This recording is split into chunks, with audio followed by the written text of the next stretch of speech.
Hello friends, welcome back to smart birds. இந்த video நம்ம என்ன பார்க்க போகிறோம்னா, இப்போ நீங்கள் பார்க்குறது வந்து நம்ம பக்கெட் செட்டப். இந்த பக்கெட்டில் வந்து தான் நம்ம எப்படின்னா ஃபிஷ் வந்து குட்டி போடுறதுல அந்த குட்டியை வந்து இந்த பக்கெட்டில் வச்சு தான் நம்ம க்ரோ பண்ணுறோம்.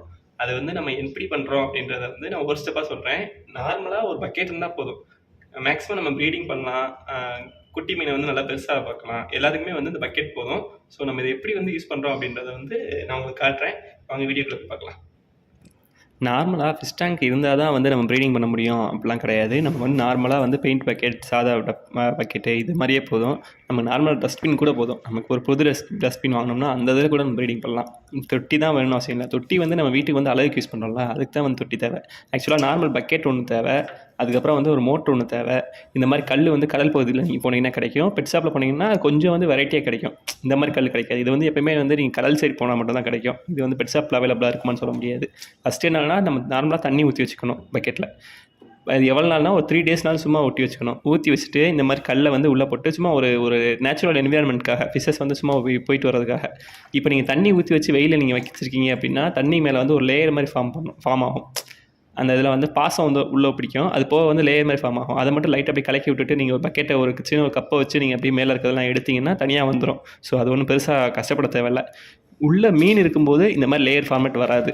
மீன் இல்லாமல் எம்டியாக தண்ணி மூவ்மெண்ட்டாக இல்லாமல் இருக்கும்போது வந்து இந்த மாதிரி ஃபார்மேட் வரும். அது ஒன்றும் பிரச்சனை இல்லை. நீங்கள் ஒரு பக்கெட் வச்சு எடுத்தால் போதும். இதெல்லாம் என்ன பண்ணேன்னா, அந்த பக்கெட் வச்சு எடுத்துகிட்டு இந்த கல் போட்டு கொஞ்சம் நேரம் மோட்ரு போட்டு வச்சுக்கிட்டேன். மோட்ரு வந்து நமக்கு ஒரு 3 ஹவர்ஸ் கிட்டே வந்து நான் சும்மா போட்டு வச்சுட்டேன் உள்ள. ஏன்னா நமக்கு ஏற்கனவே நம்ம மோட்ரு வச்சுருக்கோம். நம்ம அக்வாரியம் வச்சுருக்கோம், எல்லாருக்குமே தெரியும். நம்ம அக்வாரியம் வந்து நாங்கள் ரெகுலராக மீன் சம்மந்தமாக ஃபிஷ்ஷஸ்ஸு, லவ் பேர்ட்ஸ் இது மாதிரி எல்லாமே நம்ம வீடியோ போடுவோம், எல்லாருக்குமே தெரியும். ஸோ வந்து மோட்டர்லேருந்து நம்ம எல்லாமே நம்மக்கிட்டே இருக்குது. நம்ம டேரெக்டாக வாங்கிட்டு வந்துட்டோம். நீங்கள் அந்த மாதிரி வீடியோஸ் பார்க்கணும்னு நினச்சிங்கன்னா நம்ம சேனலில் இருக்குது. கண்டினியூஸாக புதுசாக பார்க்குறவங்க யாராக இருந்தீங்கன்னா நம்ம எல்லா வீடியோஸும் பார்த்தீங்கன்னா உங்களுக்கு புரியும். தென் வந்து நம்ம இந்த மாதிரி மோட்டர் போட்டு வச்சுக்கிட்டோம். இது வந்து ஒரு 2 ஹவர்ஸ் போட்டு வச்சுட்டோம். எதுக்குன்னா தண்ணியில் வந்து கொஞ்சம் ஒரு அந்த லேயர் ஃபார்மெட் இல்லாமல் கொஞ்சம் தண்ணி டெம்பரேச்சர் சேஞ்ச் பண்ணுறதுக்காக சும்மா நம்ம போட்டு வச்சுட்டோம். போட்டு வச்சுட்டு நமக்கு மீன் விடுறதுக்கு முன்னாடி இதை ஆஃப் பண்ணிட்டோம். இது வந்து நம்ம ஸ்டார்டிங் வந்து சும்மா ரெகுலராக போட்டதுக்காக மட்டும்தான். நம்ம ஃபிஷ்ஷஸுமே வந்து என்ன ஃபிஷ்ஷஸ் விட போகிறோம் அப்படின்றத வந்து நான் ஒரு பெரிய ஸ்டோரி நான் 2ஆக சொல்கிறேன். அதுக்கப்புறம் வந்து மணி பிளான்ட் இருக்கும். நார்மல் மணி பிளான்ட் வந்து இந்த மாதிரி வெளியே ஷாப்லேயும் கிடைக்கும். அது போக நம்ம வீட்டில் இருக்கும். இந்த மணி பிளான்ட்டை வந்து சும்மா ஒரு பேசிக் என்விரான்மெண்ட்காக, அதாவது ஃபிஷ்ஷஸ் வந்து நல்லா ஹைடிங் ஸ்பாட் மாதிரி இருக்கணும் அப்படின்றதுக்காக நேச்சுரல் ஒரு என்விரான்மெண்ட்.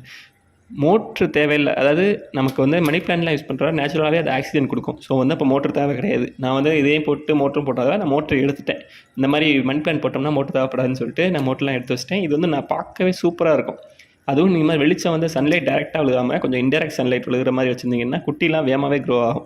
நம்ம குட்டி வந்து ஆக்சுவலாக என்ன மீன் விட போகிறோம் அப்படின்றத வந்து நான் உங்களுக்கு கண்டினியூஸாக வீடியோ சொல்கிறேன். அதை நீங்கள் கண்டினியூஸாக பாருங்கள். நம்ம கடையில் என்னாச்சுன்னா வந்து நமக்கு பிளாக் கலரில், அதாவது மூன்டெயில் மாலி அப்படின்னு சொல்லிட்டு ஒரு ஃபிஷஸ் இருக்குது. அது உங்களுக்கு தெரியும்னு நினைக்கிறேன். ஃபிஷ்ஷை நம்ம சேனல் ரெகுலராக பார்த்தீங்கன்னா தெரியும். இதுதான் அந்த மூன்டெயில் மாலி. இது வந்து கொஞ்சம் ரேர் ப்ரீடு. இது வந்து கிடைக்கிறது கஷ்டம். ஸோ நமக்கு என்னாச்சுன்னா இந்த ப்ரீடும் இப்போ நீங்கள் பார்க்குறீங்களா, இது வந்து பேண்டா மாலி சொல்லுவாங்க, மிக்சர் மாலி சொல்லுவாங்க, எல்லாமே சொல்லுவாங்க. இது என்னாச்சுன்னா ரெண்டும் கிராஸ் ப்ரீட் ஆகிடுச்சு. அதில் வந்து குட்டி தான் இது. இதில் வந்து ஆக்சுவலாக ஒரே ஒரு ரெட் மாலிலாம் எக்ஸ்ட்ராவாக இருக்குது, 2-3 மீன் எக்ஸ்ட்ராவாக இருக்குது. ஆனால் மேக்ஸிமம் இதில் வந்தது எல்லாமே வந்து இந்த கிராஸ் ப்ரீட் ஆகிடுச்சு. நம்மளாக ப்ரீடிங் பண்ணல, அதுவாக கிராஸ் ஆகிடுச்சு. என்னாச்சுன்னா நம்ம இந்த மூன்டெயில் வாங்கும்போது எக்ஸ்ட்ராவாக ஒன்று சேர்ந்து வந்துருச்சு. அது வரும்போது வந்து லோடு ஆகலை. நான் சேர்ந்து இருக்கட்டும் சொல்லி விட்டுட்டேன். ஆனால் வந்து நம்மக்கிட்ட ஒரு 1 மந்த்தாக இருந்துச்சுன்னு நினைக்கிறேன். நம்மளும் பிரிக்கவே இல்லை. அது லோடாகி குட்டி போட்டுருச்சு.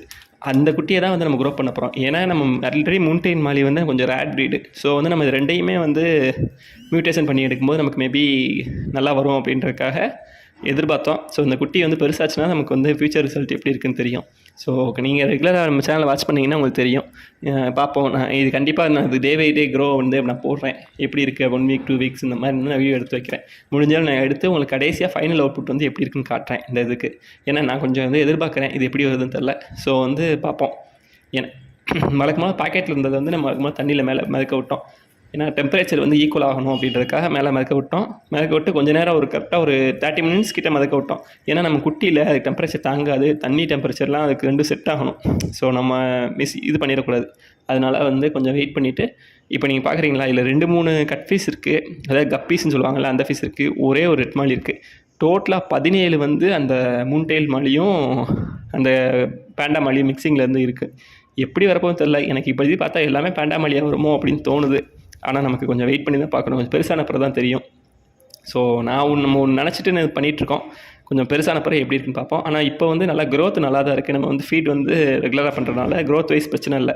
ஸோ வீடியோவை கண்டினியூஸாக பாருங்கள். நமக்கு இன்னும் இதோட growth வந்து நான் எப்படி இருக்குன்னு சொல்கிறேன். ஸோ பார்ப்போம். இது வந்து மீனை வந்து நம்ம மெதுவாக வந்து தண்ணிக்குள்ளே விட்டோம். டக்குன்னு நம்ம அப்படியே பக்கெட்டில் சும்மா நமக்கு ஊற்றுற மாதிரி ஊற்றிடக்கூடாது. ஸ்லோவாக விடணும். ஏன்னா திடீர்னு நம்ம விட்டோம்னா ஃபிஷ்ஷஸ்க்கு வந்து ஷாக் ஆகி டெத் ஆயிரும். ஸோ ஹார்ட் அட்டாக் மாதிரி வந்து டெத் ஆயிரும். அதனால் ஸ்லோவாக தான் விடணும். டக்குன்னு வேகமாக விடக்கூடாது. நீங்கள் அப்படியே ஸ்லோவாக உள்ளே போயிட்டீங்கன்னா அது மெதுவாக போய்க்கிறோம். நம்ம உள்ள ஹைடிங் ஸ்பாட்லாம் கொடுக்கும்போது அது உள்ளே போயிட்டு அது ஒரு மாதிரி ஒரு ஃப்ரீ ஆகிக்கிறோம். ஸோ அது ஒரு பெரிய பெரிதாக தெரியாது. மீனுக்கு எப்போயுமே வந்து ஒரு நேச்சுரல் என்விரான்மெண்ட்டு தான் வேணும்.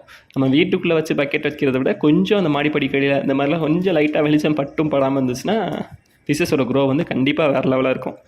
நமக்கு அது ஒரு நேச்சுரல் என்விரான்மெண்ட் தானே இருக்குது எப்போயுமே ஃபிஷ்ஷு. அதனால் அது பிரச்சனை இல்லை. இப்போ நீங்கள் பார்க்குறீங்கன்னு நினைக்கிறேன். கொஞ்சம் ஆக்சுவலி இது கிளாரிட்டியாக தெரியுதான்னு தெரில. நமக்கு நான் அடுத்த வீடியோ போடும்போது கொஞ்சம் இது க்ரோ ஆகிருக்கும். ஸோ நீங்கள் அப்போ பார்த்தீங்கன்னா உங்களுக்கு ஒரு நல்ல ஐடியாவே கிடைக்கும் இதில். ஸோ நான் இப்போ என்ன பண்ணியிருக்கேன் அப்படின்னா, இப்போ நம்ம என்ன பண்ணியிருக்கோம்னா, மேலே இருக்கிறது வந்து உடஞ்ச தண்ணி கேன் ஒன்று இருந்துச்சு. ஸோ அதில் நம்ம தண்ணி ஊற்றி வச்சோம்னா மேலே அப்படியே அது முன்னாடி தண்ணி சொட்டிக்கிட்டே இருக்கும்போது பார்க்க நல்லாயிருக்கும் அப்படின்றக்காக வச்சுருக்கோம். இது சும்மா ஒரு நம்ம நேச்சுரலுக்காக வச்சுருக்கோம். ஸோ தண்ணி மூவ்மெண்ட்லேயே இருக்கும்னு எனக்கு ஒரு ஐடியா. ஸோ வீடியோ பிடிச்சிருக்குன்னு நினைக்கிறேன். வீடியோ பிடிச்சிருந்தா லைக் பண்ணுங்கள், ஷேர் பண்ணுங்கள், சப்ஸ்கிரைப் பண்ணுங்கள். இதை பற்றி யாருக்காவது உங்களுக்கு இந்த மாதிரி பண்ணலான்னு ஐடியா இருந்துச்சுன்னா ஃபாலோ பண்ணி பாருங்கள். ஸோ தேங்க்யூ ஃபார் வாட்சிங். நம்ம நெக்ஸ்ட் வீடியோவில் பார்க்கலாம். ஃபிஷ் டேங்க் தான் தேவைன்னு அவசியம் இல்லை. நமக்கு வந்து தொட்டி இருந்தாலே நம்ம குட்டிலாம் க்ளோட் பண்ணலாம். அளவுக்கு தான் ஃபிஷ் டேங்க்லாம் யூஸ் ஆகும். ஸோ பார்ப்போம். தேங்க்யூ ஃபார் வாட்சிங். பை.